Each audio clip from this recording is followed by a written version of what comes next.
Oi, gente, tudo bem por aí? Bom dia, boa tarde, boa noite. Seja onde você estiver, na academia, em casa, na rua, no trânsito, na escola, no trabalho, que o Senhor te abençoe, que o Senhor fale com você, que você aprenda uma coisinha que seja hoje do Senhor, para te aproximar mais do Senhor, para você ser mais amigo de Jesus. Hoje é Lucas 17. 18, 19, 21, 22, 24. Falta uma semana para a gente terminar o livro de Lucas, que é o último livro do Novo Testamento que a gente está lendo. Daqui 7 dias terminaremos todo o Novo Testamento aqui no Toque de Klein. Hoje vamos falar do pecado e do perdão. Jesus disse aos seus discípulos: sempre vão acontecer coisas que fazem com que as pessoas caiam em pecado, mas ai do culpado. Seria melhor para essa pessoa que ela fosse jogada no mar com uma grande pedra de moinho amarrada no pescoço, do que fazer com que um desses pequeninos peque. Tenham cuidado. Se o seu irmão pecar, repreenda-o. Se ele se arrepender, perdoe. Se pecar contra você 7 vezes num dia, e cada vez vier e disser, eu me arrependo, me perdoe. Então, perdoe. Olha que coisa doida, né? Jesus está falando, olha, sempre vão acontecer essas coisas com que as pessoas caiam em pecado, mas ai do culpado. Se você induzir uma pessoa ao erro, se você for aquela pessoa que induz a pessoa a pecar, ai de você. É melhor você amarrar uma corda no pescoço e pular no fundo do oceano, para você não ser nem encontrado. É melhor você desaparecer da terra do que você fazer escandalizado, que você levar uma pessoa inocente ao pecado. Isso é muito grave, gente, isso é muito grave. Tenham cuidado. Se o seu irmão pecar, repreenda, e se ele se arrepender, perdoe. Perdoe. Jesus fala muito sobre perdão, e é tão difícil perdoar, né? Por que é tão difícil? Porque o adversário não quer que você perdoe, porque ele sabe que a partir do momento que você perdoar, que você se livrar desse peso, desse defunto nas suas costas, você vai ficar livre. Os milagres vão surgir na sua vida. Então ele faz de tudo para você não perdoar. Ele coloca amargura, rancor, ódio e etc. dentro do seu coração para que você não venha perdoar. Porque o perdão não é sobre o outro, o perdão é sobre você.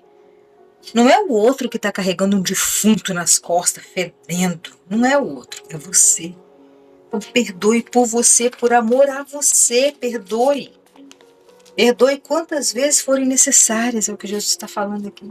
Quanto mais você perdoa, mais... Meu brinco está caindo aqui. Quanto mais você perdoa, mais perto do milagre você vai estar. Por isso que o adversário não quer, porque ele não quer que você seja abençoado. Ele não quer, ele faz de tudo para você não perdoar, para que você continue com a porta do seu milagre fechada. Acredite nisso, é o que a Bíblia está falando. Jesus está falando, perdoe. Se livre disso. Os apóstolos pediram ao Senhor, aumente a nossa fé. E ele respondeu, se a fé que vocês têm fosse do tamanho de uma semente de mostarda, vocês poderiam dizer a esta figueira brava, arranque-se daqui pelas raízes e vá se plantar no mar. E ela obedeceria.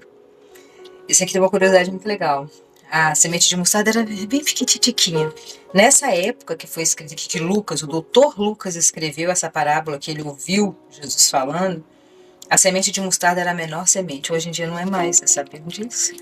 Hoje, se Jesus falasse essa parábola, ele ia falar, se a fé de vocês fosse do tamanho da semente de um morango, vocês poderiam dizer para essa planta, saia daqui pela raiz e vai se plantar em outro lugar. Mas é impossível, do tamanho de uma sementinha de morango, que é uma atualização, né, dos dias de hoje. Tamanho de uma sementinha de morango, e ela obedeceria. Então não é sobre a quantidade de fé, é sobre a qualidade da fé. Você pode ter uma fezinha do tamanho de uma sementinha de morango. Quando você deposita essa fé num Deus grande, num Deus criador, num Deus que fez tudo, num Deus que fez um morango, não tem nada que ele não possa fazer. Nada é impossível para Deus. Deus. Nada é impossível para Deus, nada. Mas você vê como que a gente está com pouca fé. Você não está com uma fezinha do tamanho de um grãozinho de morango. Peça a Deus que aumente a fé, como eles fizeram. Os apóstolos pediram: aumente a nossa fé. E Jesus está aqui falando, não é a quantidade, é a qualidade da fé. Creia que para Deus nada é impossível. E Jesus disse: façam de conta que um de vocês tem um empregado, que trabalha na lavoura ou cuida das ovelhas. É uma parábola. Quando... Tem um alarme aqui. Só um momentinho, gente. Por algum motivo tem um alarme aqui no meu computador. Façam de conta que um de vocês tem um empregado, que ele trabalha na lavoura ou que ele cuida das ovelhas. Quando ele volta do campo, será que você vai dizer: venha depressa e sente-se à mesa? Claro que não. Pelo contrário, você dirá: prepare o jantar para mim, ponha um avental e me sirva enquanto eu como e bebo. Depois você pode comer e beber. Por acaso o empregado merece agradecimento porque obedeceu às suas ordens? Assim deve ser com vocês. Depois de fazerem tudo o que foi mandado, digam: somos empregados, que não valem nada, porque fizemos somente o que é nosso dever. O que Jesus está falando aqui? Cada um tem que fazer o seu serviço, né? Não merece uma honra porque você fez o que você tinha que fazer, né? Você merece quando você é proativo, quando você faz uma coisa que não é a sua obrigação, mas quando é a sua obrigação, não tem nada sobre isso, né? É o dever do seu empregado, né? É o nosso dever fazer o que tem que ser feito, fazer o que você está sendo pago para ser feito. Às vezes você quer honras e honrarias porque você fez um trabalho bonito, mas é o seu trabalho, então às vezes passa despercebido. Se você está fazendo o seu trabalho, que legal, você está fazendo o seu trabalho. Agora, se você é proativo, se você faz muito mais do que foi pedido, do que foi contratado, aí sim, você merece elogios. Jesus continuava viajando para Jerusalém e passou entre as regiões de Samaria e da Galileia. Quando estava entrando num povoado, 10 leprosos foram se encontrar com ele. E eles pararam de longe e gritaram, porque eles não podiam entrar na cidade, né? Os leprosos eram colocados para fora dos muros da cidade, porque a doença era contagiosa, né? É a lepra, hanseníase hoje em dia, né? Jesus, mestre, tenha pena de nós! Eles gritavam lá de fora do portão lá. E Jesus viu e disse: vão e peçam ao sacerdote que examine vocês. Quando iam pelo caminho, eles foram curados. Olha que legal isso aqui, gente. Essa história aqui é uma história... Jesus deixa uma história muito legal. Eles estavam de longe gritando, pedindo misericórdia. Jesus podia ter falado: estão curados. E eles ficavam curados, mas não. Jesus falou: vai lá, faça a sua parte, vai lá falar com o sacerdote. E quando eles tiveram fé, eles foram lá falar com o sacerdote. Falar o quê? Se eles estavam leprosos? É fé. É fé do tamanho de um grão de morango.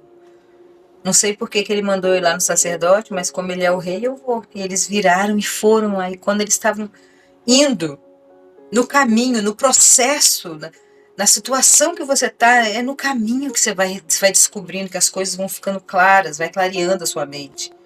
Não é agora, não é instantâneo. É no caminho, vai fazendo. Vai fazendo a sua parte. Uma hora Deus vai clarear tudo. Uma hora o Senhor vai te curar, uma hora Ele vai resolver. Olha o que eles fizeram. No caminho, eles foram curados. E quando um deles, que era samaritano, viu que estava curado, voltou louvando a Deus em voz alta. Por que a Bíblia relata que ele era samaritano? Porque os fariseus odiavam os samaritanos. Eles eram contra os samaritanos. Contra, total. Assim. E aí, Lucas, né, faz questão de falar, não era um fariseu, era um samaritano.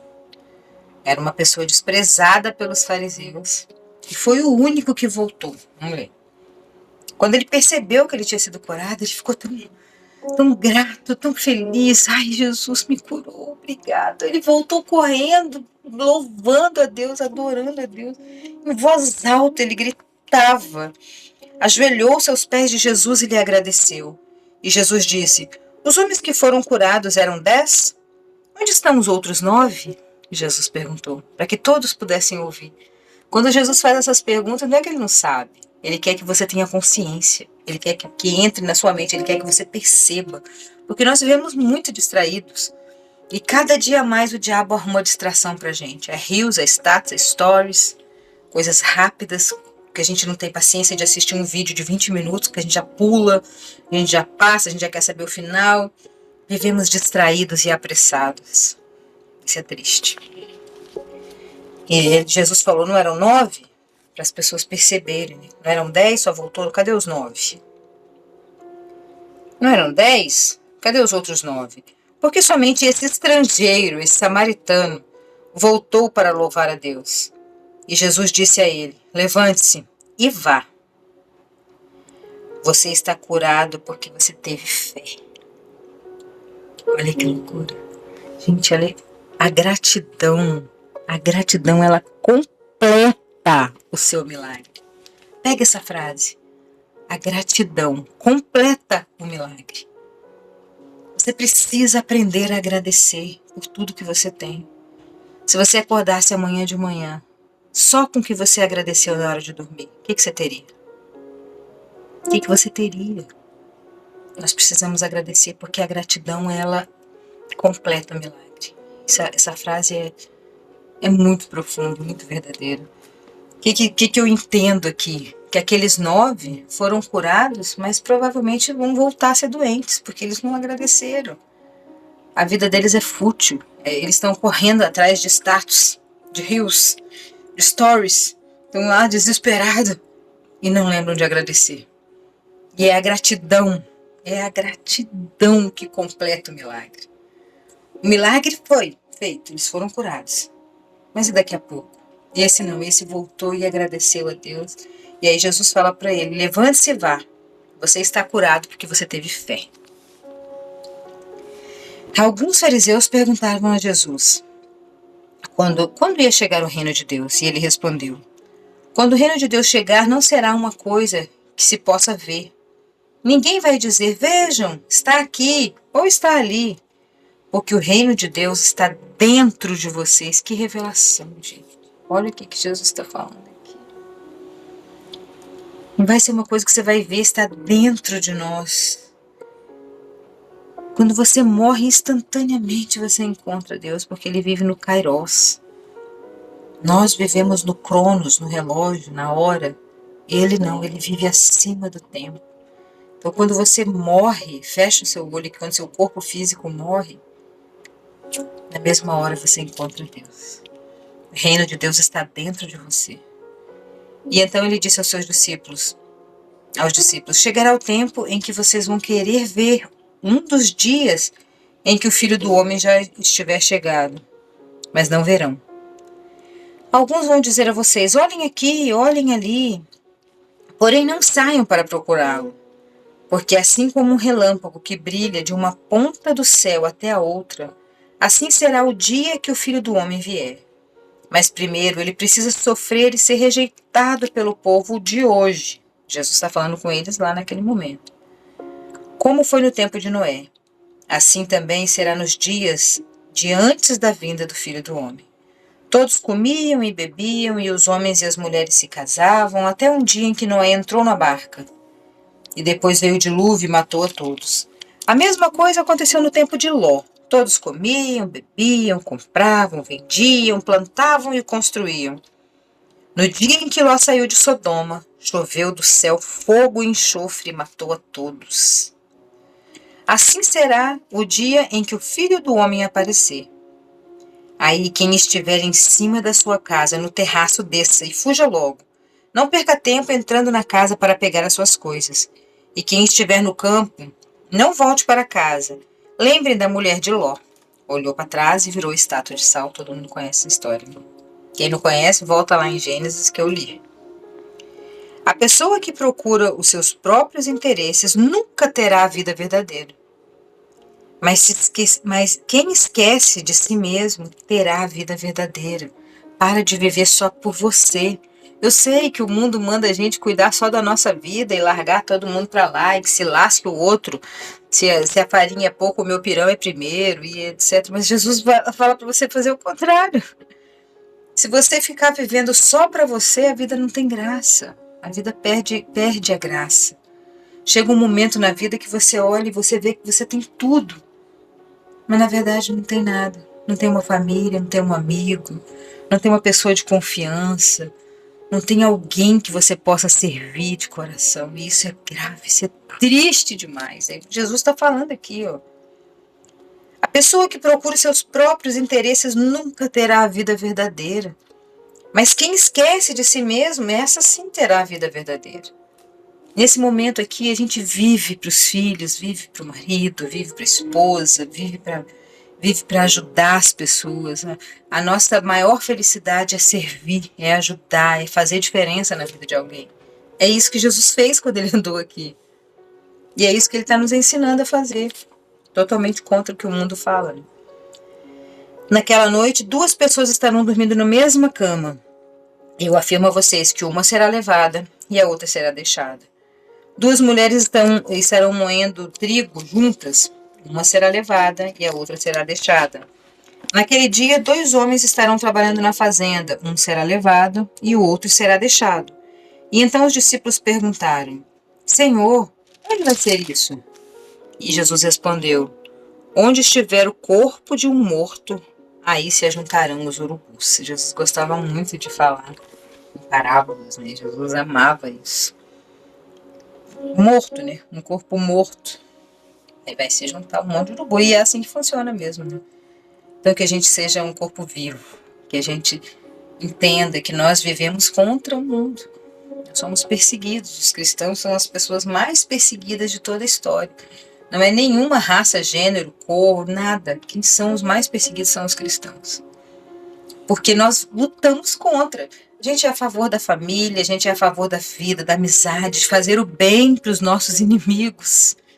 A gente é totalmente do contrário de tudo isso que acontece, porque nós seguimos a Bíblia, nós seguimos Jesus. Jesus fez isso. Mesmo sendo massacrado, ele morreu por todos nós. Beijão para você e até amanhã.